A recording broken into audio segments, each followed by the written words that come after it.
Jadi sebetulnya ini saya mau memuliakan kalau istilah orang-orang perupa kan begitu, Benda-benda benda-benda di sekitar. Karena Oke. seringkali kita anggap itu taken for granted, nggak pernah berterima kasih sama mereka ya. Padahal Kita nggak berperang. melakukan mereka secara bendawi gitu. Untuk membuat kita manusiawi, saya bendawikan mereka gitu kira-kira.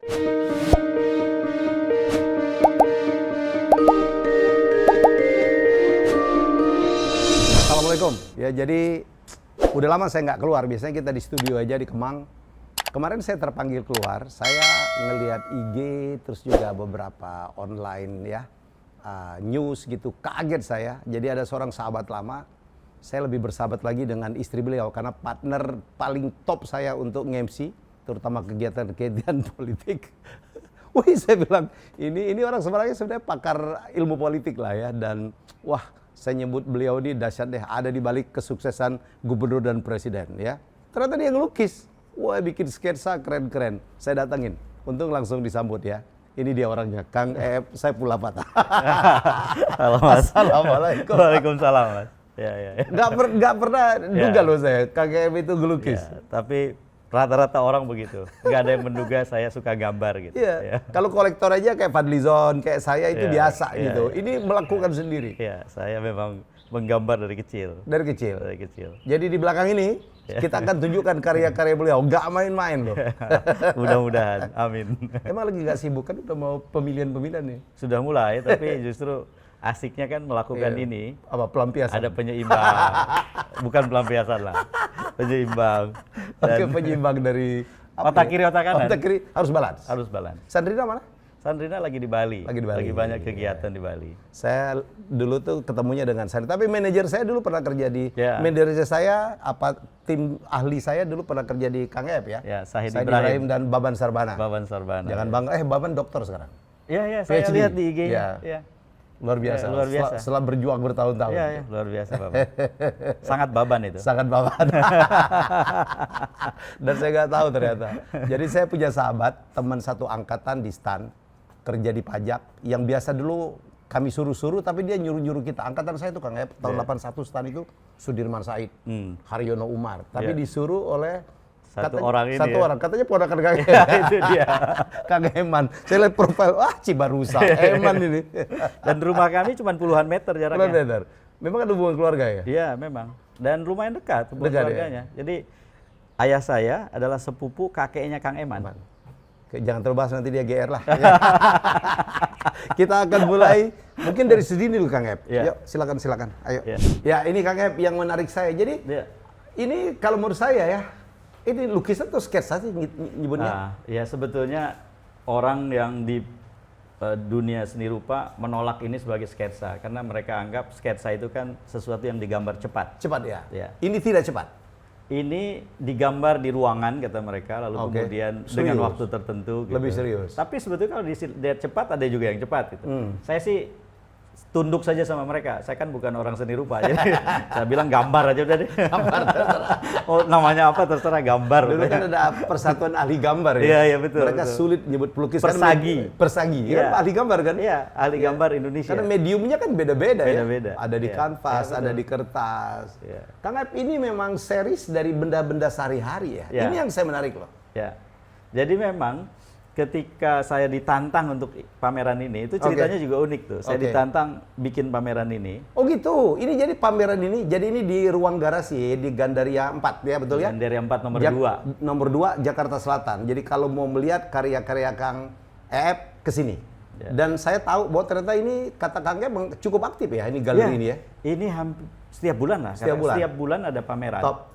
Ya, top. Dan Jadi, ini adalah posko komunitas perupa di Jakarta. perupa di Indonesia. Tuh, ada lagi istilah perupa, tukang gambar juga Iya, sebenarnya tukang ya. gambar juga ya. Kang Ep, ini Ya. ini kita lihat ya.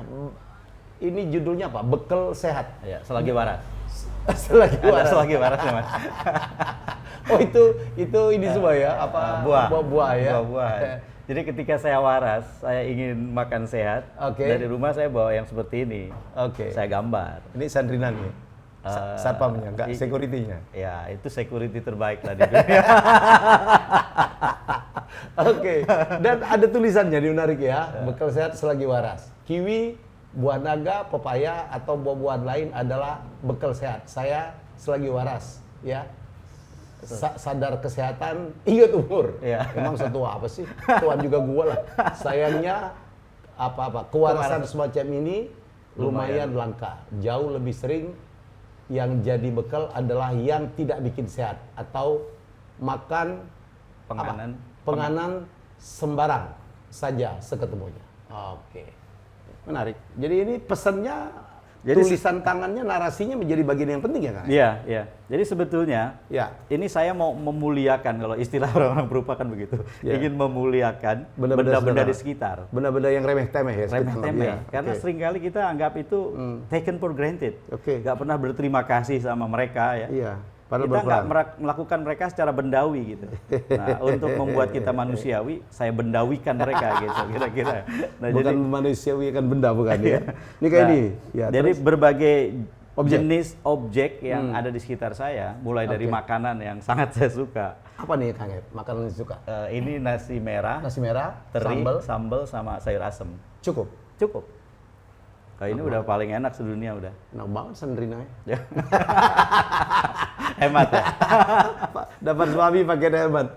Udah posturnya pakai hemat, makanya Sandrina juga pakai hemat. Pakai hemat ya. Gak suka belanja, gak suka pakai hemat. Jadi cocok banget ya. Oke, ini tumbler. Ini tumbler sebetulnya. Kalau ini peristiwanya adalah saya itu punya kebiasaan nulis surat ke anak saya. Sandrina juga. Saya punya kebiasaan nulis surat ke anak saya dan banyak kalau dikumpulin surat itu. Dan biasanya ada gambar-gambarnya juga. Menarik ya. Nah, ini salah satu yang saya buat. Jadi waktu itu saya mau jogging pagi, anak saya lagi agak batuk-batuk, jadi saya siapin air panas. Terus pas naro gitu, kepikir pas mau berangkat, enak juga digambar ya, saya foto, baru saya pergi. Oh ini ya, contohnya Kaska ini ya?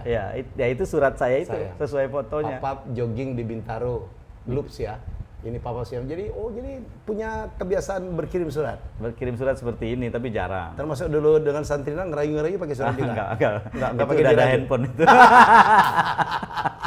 Udah ada handphone. Ini apa nih? Meja di samping tempat tidur? Apa maksudnya, Kang? Jadi ada meja yang kami taruh di samping tempat tidur. Berbagai benda berganti-ganti ada di situ yang paling mudah dijangkau. Ketika kurang sehat maka seperti ini, ada obat, ada apa gitu. Macam-macam ya? Ada dokumen lah ya? Dan ada tisu? Ada tisu. Dan meja ini kan bisa didorong-dorong, jadi memudahkan lah. Kayak meja rumah sakit ya? Ya memang saya beli di internet yang bisa turun naik itu. Ini besinya itu bisa turun naik, dan karena itu saya bisa pakai juga buat ngetik. Duduk tempat tidur ngetik, ketinggiannya diatur gitu. Ini apa nih? Gunting rambut? Saya itu punya tukang potong rambut langganan. Makanya rapi terus rambutnya kan? Ya ini udah kelamaan gak digunting, ini 2 minggu nah. Biasanya berapa kali? 2 minggu. 2 minggu udah lewat 2 minggu. Saya 2 minggu, 3 minggu juga harus gunting. Ya. Saya kalau panjang dikit kayak bandit, muka saya melingkar ini, lingkar-lingkar. Ya. Jadi rasa jadi bandit itu nggak enak ya? Nggak enak ya. Minimal looknya jangan bandit lah ya. Lalu saya kalau bepergian kayak kemarin nganterin Keisha kan sekarang di Ohio State juga, di kampus saya. Ikut bapaknya? Tahun ketiga dia. Kami nganter tuh kan sebulan di Amerika. Sebulan, wah rambut kita kayak bandit kan? Kalau lewat-lewat dikit, ntar kayak Yesus gitu. Mau potong rambut mahal di Amerika ya? Mahal di Amerika dan belum tentu cocok. Dulu saya pakai sisir yang dikasih silet, jadi gini-gini itu diterima. Itu praktis itu. Mahalnya dulu praktis. Akhirnya saya minta dikursusin sama tukang gunting rambut saya. Supaya bisa gantung sendiri? Iya, jadi belilah macam-macam jenis gunting, terus diajarin. Dan di sana saya gunting sendiri. Ini brand Tule itu ya? Nah itu karena harus sesuai fakta aja, bukan promosi. Kelapa hijau berapa ngambil kelapa hijau? Kelapa hijau itu minuman, salah satu yang mewah di kampung saya dulu. Karena kami nggak punya uang, misalnya untuk beli Sprite, untuk beli apa gitu kan. Jadi, sementara ada pohon kelapa dan kelapa hijau. Jadi tinggal metik. Itu kemudian membangun kebiasaan saya. Kalau lama nggak minum air kelapa hijau itu ada yang hilang. Sesuatu yang kurang. Ya untungnya sekarang kan banyak. Kadang-kadang beli utuh begini kelapa hijau di sekitar Bintaro kan banyak. Dan ini jauh lebih sehat daripada soft drink. Iya, betul. Setuju ya Kang? Apalagi yang murni gitu. Iya betul, ini murni kan langsung. Dan kebetulan saya waktu susah cari sedotan, ketemu sedotan yang gede, ya udah yang digambar ya. Gitu, sedotan gede. Jadi proses gambarnya Kang Ep itu dipoto dulu? Untuk yang bagian ini, bagian benda sekitar, itu beberapa saya gambar real. Jadi live drawing. Live drawing. Kayak ini ya, saya duduk di depan kelapa hijau, makanya lihat perspektifnya dari orang duduk lihat dari atas. Dari atas gitu ya. Kalau di foto itu kan bisa cari angle tuh. Ya. Kayak ini kan dari orang berdiri nih. Oke. Kalau kita berdiri itu meja itu kelihatannya begitu. Ya saya gambar begitu. Ya? Nah ini saya foto karena mau jogging. Ini saya gambar dari ininya, dari bendanya. Baru loh, 8 Februari 2023. Semua baru memang, semua baru. Wow, dari akhir Desember saya gambar. Ini lucu-lucu nih, ada alat, sini Kang. Ya. Ini ada alat cukur, sama ya. Ini benda sehari-harinya Kang Ep ya. Ya. Rak kecil di atas kloset, simple banget ya. Ya. Ini jadi lagi jongkok gitu. Itu di belakang. Di belakang. Di belakang. Kalau di depan, di depan kloset kami itu ada satu semacam rak buku dan majalah. Oh sama dengan saya? Ya. Jadi sewaktu-waktu kita bisa terdidik sambil membuang hajat. Gitu. Oh ya. Saya Kang Ep, waktu yang saya paling nyaman itu adalah di toilet. Iya. Ya. Sejak dulu orang, barangkali saya pernah ngaku, dulu waktu saya banyak dikejar-kejar orang, waktu siapa berani meledak, momen yang paling saya nikmat tuh di toilet. Saya bisa setengah jam, 1 jam tuh, nggak ngapa-ngapain. Baca buku. Baca buku, ya kan, dengar musik, enak banget. Dan banyak dapat ide saya bikin kuis tuh di atas toilet. Waktu duduk. Iya. Ini sumpit anak-anak. Berarti kuisnya nggak bersih-bersih amat. Nggak bersih amat, nah. Awalnya. Idenya dari toilet. Jadi kita agak kampung lah ya. Dulu kan jongkok kan, sekarang udah duduk. Sekarang lumayan lah. Saya ada buku. Iya, sama begitu. Saya. Oke. Nah, di belakang itu dan ini kan ada beberapa jenis parfum tuh. Nah, kami punya kebiasaan, saya dan Sandrina, untuk memanipulasi bau. Setelah kita buang aja, kita semprot. Manipulasi. Kesannya keren manusia keren ini. Banget. Perlengkapan mandi. Tadi relate ya. Sikat gigi. Yang sudah rusak lagi. Ini sikat sepatu. Aslinya sikat gigi. Bukan, sikat sepatu. Sikat sepatu. Jadi memang dia sikat sepatu. Jadi ini harusnya kan rapi gitu. Oke. Ini juga sama. Ini lebih keras daripada ini lebih halus sedikit. Nah, ini saya beli di satu mall lah. Ada yang jual Emang sikat sepatu. nyikat sepatu sendiri? Oh iya. Sampai sekarang? Tidak selalu. Kadang-kadang ada yang bantu. Sampai sekarang pun begitu. Sedotan lucu. Nah ini sedotan waktu anak-anak kan, sumpit anak-anak. Anak-anak nggak bisa pakai sumpit. Jadi akhirnya ternyata ada produk sumpit yang untuk anak-anak. Sumpit itu kan harusnya terpisah. Betul. Nah, ini disambung oleh karakter ini, sehingga tidak lepas dia. Ya. Dan nggak hilang. Dan ada pernya. Ada pernya. Ini kami display di salah satu rak kami. Jadi di tangga itu ke lantai 2 itu rak pajangan. Nah ini salah satu yang kami simpan. Jadi Kang Em melukis benda-benda di sekitar. Benda-benda di sekitar. Ini agak berubah nih udah. Lampu taman masih oke lah, benda di sekitar ya. Ayunan Kejati mana? Di rumah ini? Di rumah itu di depan, di samping garasi. Bintaro. Di Bintaro. Ini di Bintaro. Bintaro. Mozaik. Nah, kayu perahu. Itu di luar rumah. Di luar rumah. Di Bintaro juga. Sama. Itu ya bekas-bekas perahu yang kayu perahu. Perahu yang warna-warni itu. Perahu Madura terutama ya. Dipotong-potong. Potong-potong. Ini gambar kabel aja sebetulnya. Kabel aja. Di depan saya ada kabel, saya gambar. Tapi kan kalau gambar kabel lagi nggak ada ide aja sih. Iya. Iseng. Buku. Ini bagian dari Iya. Buku ini sebetulnya 2 hal sekaligus. Yang pertama, Sukidi. Teman kita yang baru selesai di Harvard itu, PhD dari Harvard, ngasih saya buku dia. Saya pikir berterima kasih dengan cara apa? Nah, saya lagi rajin-rajinnya gambar buat pameran ini, ya udah saya gambar. Buku Sukidi itu saya gambar. Nomor 1 itu. Yang kedua ya saya ingin menggarisbawahi bahwa itu salah satu benda sangat penting buat saya. Yang mengedukasi kita, yang menambah. Jadi waktu saya kecil, Bang Helmi, ayah saya kan kepala sekolah dasar negeri di Cibarusa. Ayah itu selalu menjadi peminjam pertama buku perpustakaan. Kalau ada buku baru? Iya, yang dikirim oleh Kementerian Pedanka dulu kan. Ya macam-macam, ada buku sastra lokal gitu, kayak jagoan Empang 5 gitu. Kayak gitu. Kadang-kadang juga biografi tipis Mahatma Gandhi dan yang lain gitu. Dan itu ayah itu selalu pinjam bawa ke rumah, tapi nggak disodorin ke saya gitu. Baca gitu, enggak. Ikro gitu, enggak. Geletakin aja, lama-lama saya nggak enak kan. Ayah udah bawa ke situ, taruh di situ. Akhirnya saya mulai buka baca. Itulah awal mula kebiasaan saya membaca. Sampai sekarang? Sampai sekarang. Masih punya waktu untuk baca? Masih, tapi sekarang pindah, bukan lagi ke buku fisik, Ya. pakai Kindle.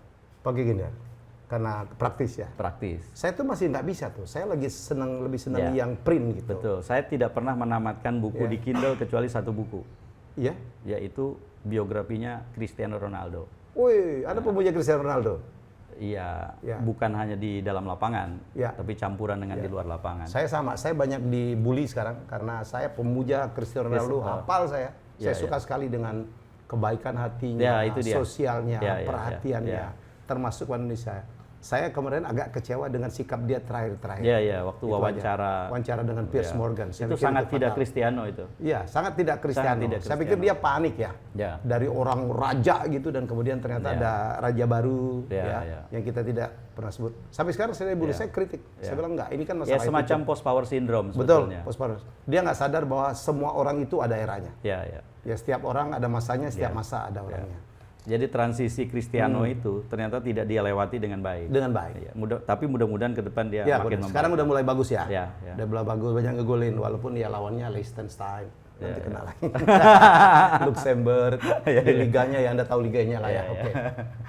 Wah, ini Wenggol ya? Ya, itu satu cenderamata. Seingat saya sih dari Jogja Pusat itu ya. Kajian Kebijakan Publik UGM kalau nggak salah itu. Balik ke buku Kang Ab, rutin baca buku sebulan ada berapa? Ada target? Saya bukan pembaca buku yang ingin menamatkan buku gitu, terus menceritakan isinya ke orang. Saya membaca buku karena saya merasa ada kebutuhan tertentu untuk tahu atau mendalami sesuatu. Akhirnya ketika saya baca buku, itu saya pilih chapter-chapter tertentu yang saya punya kebutuhan. Jadi kalau ditanya berapa buku, nggak ada jawaban itu, karena nggak ada, banyak sekali buku yang nggak tamat. Buku-buku yang tamat ya paling juga ya kayak gitu, biografi. Kalau nggak tamat tuh nggak enak. Ya autobiografi, sastra. Sastra. Saya lagi banyak sekali baca buku sastra. Terutama buku siapa aja? Terakhir itu saya lagi baca nyusur itu bukunya Di Lestari. Oh iya? Oh jadi tamu saya kemarin ya? Supernova segala macam ya? Iya, Supernova yang 6 jilid itu. Saya sengaja baca itu 6 jilid terus. Ada statistik saya kirim ke dia. Dahsyat betul. Pikirannya tuh nggak kebayang. Ya. Rapi Jali dan beberapa karya dia yang lain. Belakangan saya lagi, dan setiap halaman kalau ada saya komentar saya tulisin. Dan saya foto, saya kirim ke yang tidak bisa kita lakukan kalau bukan buku kertas. Betul. Saya tuh masih nikmat bisa dilipat, bisa dicatat. Baunya pun khas banget. Saya sama Kang Aep, jadi buku itu saya nggak ada lagi yang bisa saya tamatkan. Mungkin 20 tahun terakhir setelah saya keluar kuliah S2 dari sedikit banget Miami. Saya sekarang kalau buku itu cari yang boldnya aja, cari yang penting-penting untuk saya catat. Paling rajin saya baca buku tamat, ya karena diwajibkan di kuliah kan. Waktu di Columbus itu. Kita harus bikin review, kemudian setelah bikin review di kelas yang isinya cuma 10 orang, 12 orang, dengan profesor yang enak aja tunjuk siapa gitu, sekalipun kita nggak siap, nggak ada cerita. Ada urusan. Nah itu kita harus baca itu. Itu terpaksa itu. Terpaksa. Oke, ini kita lewat dulu. Ini yang menarik nih. Ini masih lanjutan dari benda sekitar. Lato-latonya Keisha tuh. Keisha waktu libur di sini. Oh sekarang dia di Ohio sekarang? Di Ohio. Libur di sini beri lato-lato. Karena yang lain cuma lato-lato. Tangga kayu. Ya. Itu biasa saya pakai ngambil buku. Ngambil buku yang di atas ya, sama. Saya juga punya serokan daun. Ya, kolam renang. Isi kulkas. Ini mungkin yang paling lama saya kerjakan karena kan butuh detail kan. Detail ya. Ini nggak bagian dari flexing, biasa-biasa aja isinya. Nggak ada barang-barang branded nih. Ada ya? Nggak ada. Kalaupun ada ya dimakan. Dan uangnya halal lah ya. Amin. Nah ini rumahnya Sandrina di Bali. Di Jadi Sanur. ada balai, ada Sandrina tuh di Sanur ya? Di Sanur. Penghubung antara dapur dengan balai unik tradisional itu adalah tembok batu. Cuman saya lagi pengen bikin gambar dengan teknik arsir tertentu, makanya saya ikutin. Belajar melukis di siapa sih? Otodidak. Tapi kalau diingat-ingat, kayaknya sih di SMP dan SMA saya menemukan guru seni rupa yang berpengaruh. Pak Haji JJ waktu SMP itu jago gambar. JJ di SMP Cibarusah nama beliau. Haji JJ. Nah itu dia realis. JJ yang operasi muka itu bukan? Haji JJ juga. Ya, itu Dr. Tompi namanya. Yeah. Oh. Lain ya. Nah, Pak Haji JJ itu sangat detail, realis. Oke. Nah, itu membentuk saya. Kemudian saya ketemu dengan Pak Aib Kurnia di SMA 1 Bekasi. Guru juga? Guru seni rupa. Seni rupa. Almarhum sekarang. Guru prakarya dulu zaman kalau itu namanya ya? Iya, ya, semacam itu, karena bukan hanya seni rupa. Betul. Tapi dia punya kemampuan untuk melukis dengan menggunakan krayon yang dahsyat, dengan tingkat kemiripan yang luar biasa dengan yang dia gambar. Oh, iya? Jadi spesialisasinya wajah. Oke. Sejak itulah saya mulai beralih ke karikatur. Oke. Jadi tadinya saya itu gambar-gambar ini, gambar-gambar yang nanti bagian berikutnya. Habis itu saya lari ke karikatur. Saya pernah jadi karikaturis tabloid Adil waktu kuliah di Ohio. Di sini kan ada tabloid tertua yang dulu milik Muhammadiyah atau satu organisasi Islam lah. Terus namanya? Diambil alih Republika, Adil. Adil, oke. Diambil alih Republika. Akang lu pernah di Republika ya? Pernah jadi kepala litbang di Republika. Kepala litbang, oke. Jadi diambil alih tabloid Adil, saya mau berangkat sekolah ke Amerika. Mereka minta saya jadi kolumnis tetap. Oke. Waktu itu kan sering nulis kolom. Saya bilang, saya khawatir nggak punya waktu kalau nulis kolom. Di sana mikirin dengan cara yang sama, terus harus nulis kolom dengan cara yang sama mikirnya. Akhirnya, beban saya terlalu berat. Gimana kalau saya gambar karikatur? Beberapa teman udah tahu saya suka gambar. Saya kasih contoh lah. Gitu. Oh ya udah boleh katanya. Ya udah, setiap terbit Adil saya bikin karikatur. Jadi lumayan banyak karikatur. Kayak Om Pasikomnya dulu ya? Iya, cuman lebih ke politik jadi. Politik. Iya. Sesuai jadi dengan, kayak Wiranto konflik dengan Agus Wirahadikusuma. Gambarnya Wiranto sambil marah gitu, Agus sambil nyengir, jewer Wiranto gitu. kayak gitulah. Ini Kang Aib? Ini kertas langsung nih. Kertas ini langsung, oke. Pakai apa nih? Pen drawing. Pen drawing. Pakai pulpen untuk yang memang untuk gambar. Pulpen. Pulpen. Kayak rotring gitu bukan ya? Bukan. Pen drawing. Jadi ada kan isograf. Isograf itu kayak rotring, tapi yang lebih lancar, dipakai buat untuk teknik. Tapi bukan itu. Anak milenial nggak kenal rotring ya? Nggak kenal rotring. Jadi ini pen drawing yang memang untuk gambar. Dia itu kan ada 00. Yang paling kecil itu 0,03. Itulah yang saya banyak pakai, 0,03. Itu suka dipakai arsitek itu ya? Arsitek yang rotring. Rotring. Arsitek rotring ini buat gambar. Dari 0,03. Isinya tinta. Ya? Isinya tinta. Isinya tinta, pulpen biasa. Terus warnanya pakai apa? Warnanya pakai semacam watercolor, tapi yang sudah di brush. Jadi kayak spidol gitu, bentuknya spidol. Nanti saya bisa tunjukin sih. Tasnya ada di sini, kemarin ketinggalan. Ada di sini tasnya. Nah itu brush itu memudahkan saya karena nggak usah nyampur, nggak usah apa. Dia tinggal ambil. Konstan ya? Ya. Cepet jadinya. Ini udah mulai bangunan. Tema lain ini. Ini tema lain, lebih kepada struktur. Apa aja yang digambarin, Kang? Ini semuanya satu tema, bangunan terlantar. Bangunan terlantar. Dimulai dari ini. Ini adalah gambar pertama yang saya gambar. Saya trekking sama teman-teman SMA saya ke Sentul, ke Curug Mariuk. Terus di jalan saya ketemu ini. Saya pikir ini kok bangunan eksentrik banget ya. Saya foto-foto di sini. Ini adalah bekas toilet yang nggak dipakai. Pada saat itu sekitar bulan November. Bulan November itu saya dihubungi sama Kana Perupa. Ke pegiat ini. Penggiat garasi, apa? Termasuk pemilik rumah ini. Nah, dia minta saya. Kebetulan juga masih ada hubungan saudara. Mang, pameran Januari dong. Gitu. Waduh, Mamang nggak mau kalau pameran Januari, berarti harus pakai karya lama. Mamang harus gambar baru. Kapan dong, Mang? Maret deh, asal sebut. Jadilah Maret ini, itu asal sebut. Berapa lukisan sekarang di pamer?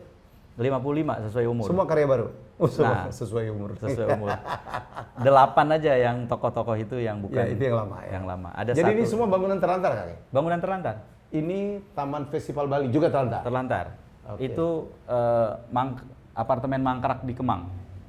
Oh, tahu saya, dekat rumah. Ini Curug Bidadari, curug yang dulu rame, terus ada sengketa tanah, akses ke sana jadi susah, sekarang sepi, banyak sekali warung-warung terlantar kayak gitu tuh. Ini di Palembang, kiriman foto dari teman. Ntar dulu, ini kan saya orang Palembang. Sebuah rumah megah yang terlantar di Palembang, bangunan berukuran besar ini terlihat sebagai rumah tua, setidaknya bergaya tua. Di mana ini? Entah. Katanya di depan di seberang mall itu. Diterletakkan di yang jelas saat ini semak-semak. Saya udah nggak tahu udah lama nggak ya. Ini Bintaro. terowongan pasar modern Emerald Bintaro. Oh, ini yang agak-agak spooky ya. Ya. Wah, ini Menara Saida. Saya kemarin meeting di depan ini dan kita ngebahas. Saya pikir di dalam Menara Saida. Oh, udah nggak berani kan? Kata sekarang, aduh banyak cerita-cerita menarik. Ya. Ini dulu pemiliknya saya kenal ya, masih agak saudara lah. Ya. Saudagar dari Aceh, Menara Saida. Ya. Oke, ini? Itu hotel yang mangkrak di Bekasi. Sampai sekarang nggak dilanjutkan. Ini di pinggir tol ya? Nggak, ini di antara, nggak tahu pinggir tol apa bukan. Di antara SMP 2 Bekasi dan STMIK Bani Saleh. Iya, di daerah situ. Jalan Kartini sekitar ya. Oh, iya betul, dekat Kartini. Iya, saya kan 18 tahun Bekasi kan. Iya. Sekarang aja kayaknya enggak gitu. Nah, ini di depan rumah masa kecil saya, nggak jauh dari rumahnya Kang Eman ini. Cibarusa, persis depan rumah saya. Rumah terlantar. Ini di Jember. Kok ada tower?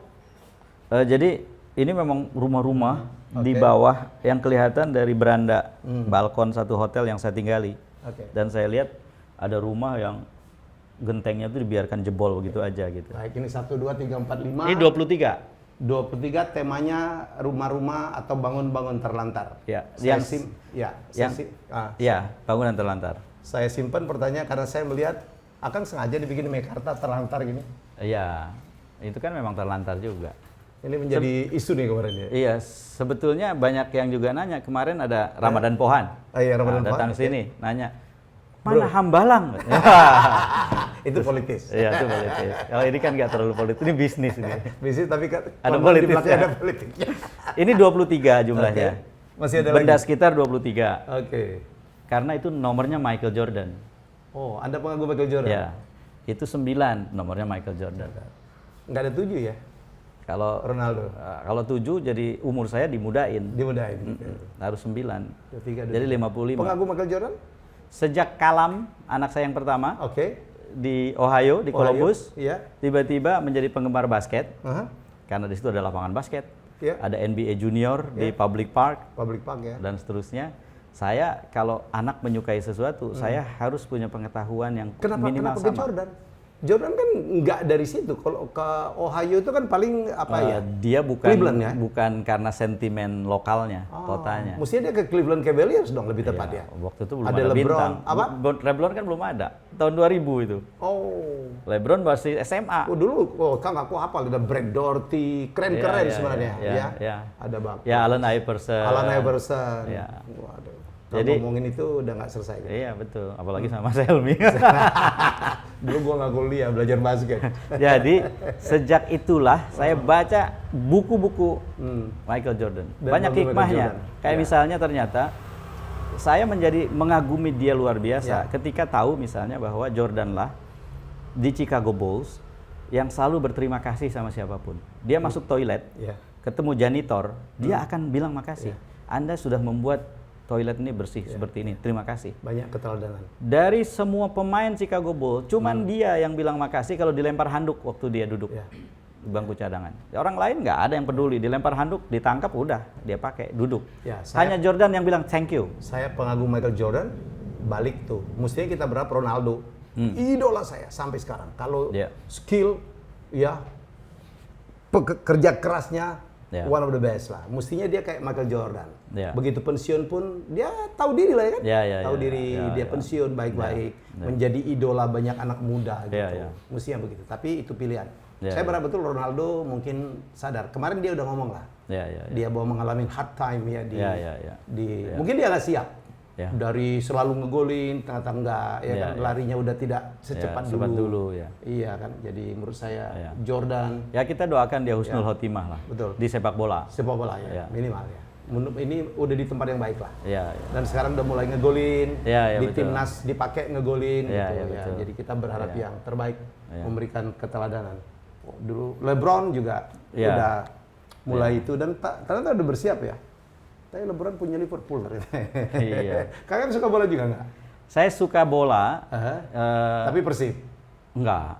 Kalau di domestik, saya tuh nggak punya tim apa gitu. Nggak punya saya. Sunda mah biasanya Persib atau? Iya biasanya Persib. Kalau Persib main ya kita dukung Persib lah. Gitu lah. Iya. Khawatir durhaka. Apalagi kalau Persijaya.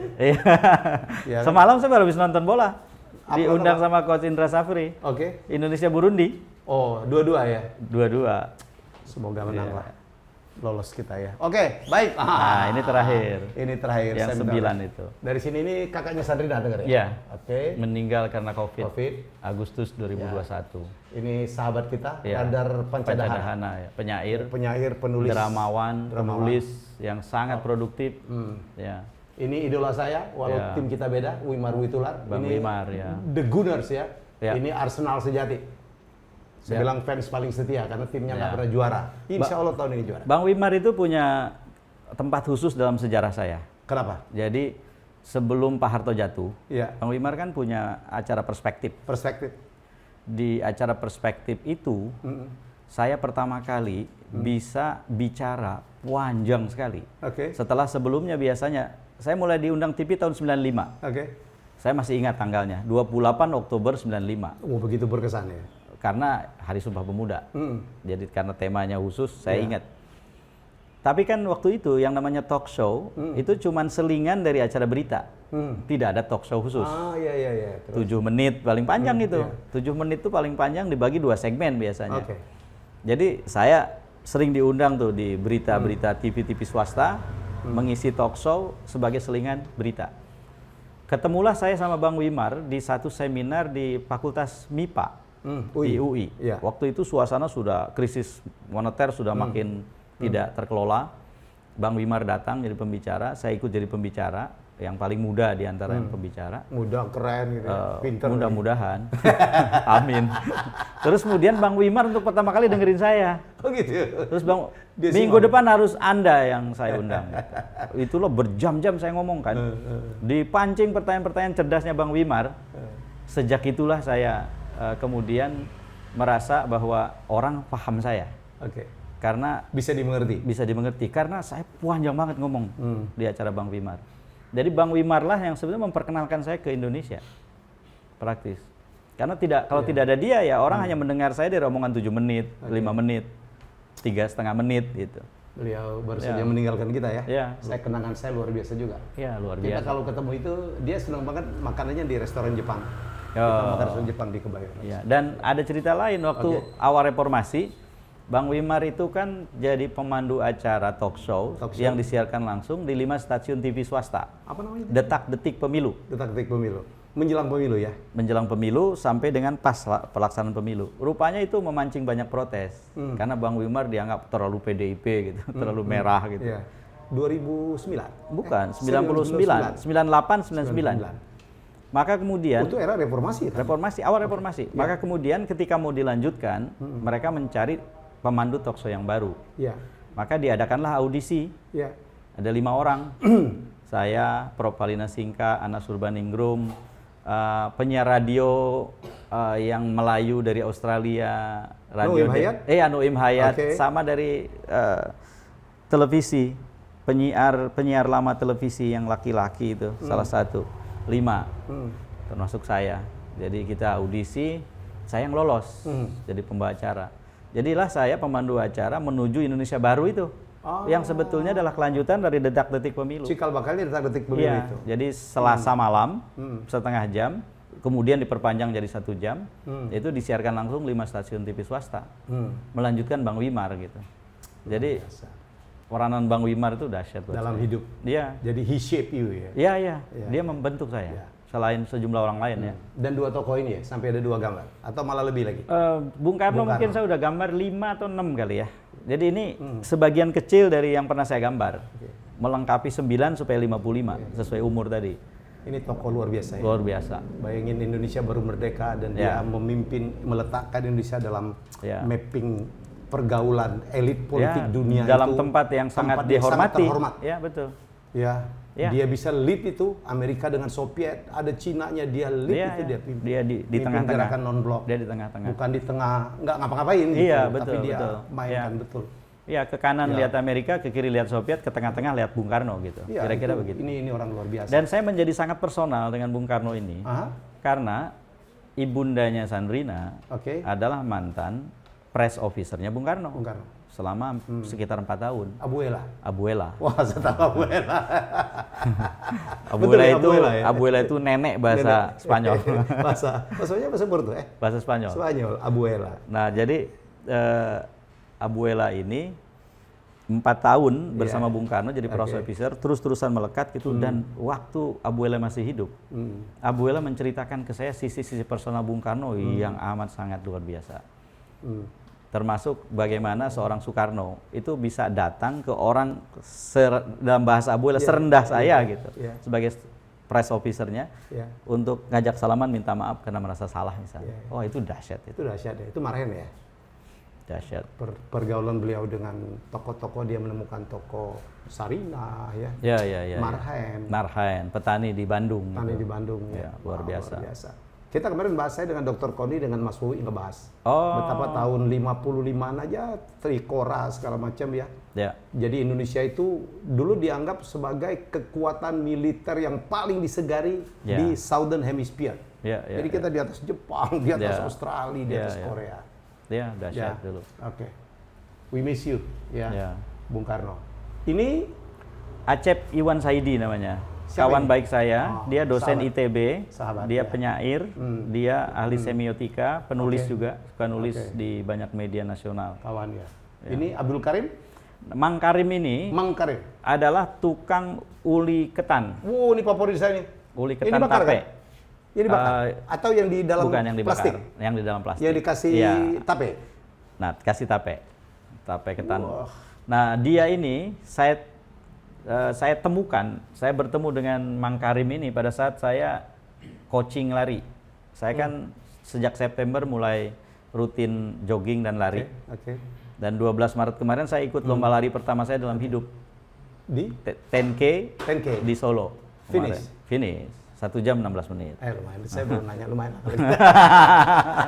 Nah, Mang Karim ini saya temukan di tempat saya biasa latihan lari. Di Bogor? Iya. Di sini, di Bintaro. Di Bintaro Loops, ya. Tapi usianya 84 tahun. 84, gila. Dia 25 tahun berdagang ini, orangnya sangat mudah tersenyum dan enak diajak ngomong. Oke, ini ialah idola dunia ya, Mahatma Gandhi. Dan sengaja saya gambar pakai merah. Hitam ya? Kenapa? Ya, merah. Tiba-tiba aja, kalau gitu kan kayak sesuatu yang Gandhi, mau gambar Gandhi, apa yang unik dari Gandhi ya? Dia berani, merah putih aja udah, merah. We miss him a lot. Ya, ini Che Guevara, tokoh revolusioner Kuba. Kalau saya boleh kritik, agak nggak terlalu mirip ya? Lebih mirip ini bintang-bintang Hollywood kulit hitam nih. Iya, kan tidak harus semua berhasil. Che Guevara, tokoh kebebasan dunia.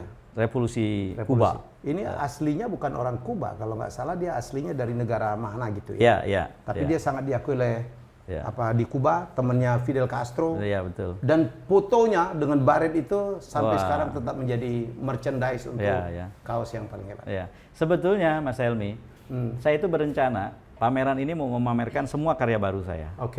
Dan tema untuk yang 9 ini adalah seperti Mang Karim. Yaitu orang-orang yang sebetulnya nggak pernah dilihat orang, tapi sebetulnya dia memberi inspirasi. Dia mengajarkan kita tentang hidup. Kayak Mang Karim itu dengan tersenyum terus segala macam. Keikhlasan. Kesetiaan kepada pekerjaan. Iya, dia adalah orang yang tidak pernah kehilangan harapan. Selalu bersyukur. Selalu bersyukur dan terus berikhtiar gitu. Itu kan luar biasa. Dan udah saya kumpulkan beberapa nama untuk mau saya gambar. Salah satunya adalah orang di kantor saya. Namanya Harry. Harry itu pada waktu saya sama Jeffrey Giovanni bikin di Indonesian Institute 2005 awal, dia adalah office boy. Sekarang dia sebentar lagi jadi manajer riset Polmark Indonesia. Dulu waktu Syahid Ibrahim Baban Sarbana menjadi tim 8 dengan saya, office boy-nya itu Harry. Lalu kemudian ikut Polmark, dia jadi office boy. Sekarang Harry udah di atas Baban, udah di atas saya. Nggak tahu lah kalau itu. Nggak tahu. Dengerin Hit. Nggak tahu. Nggak begitu Hit. Karang gitu.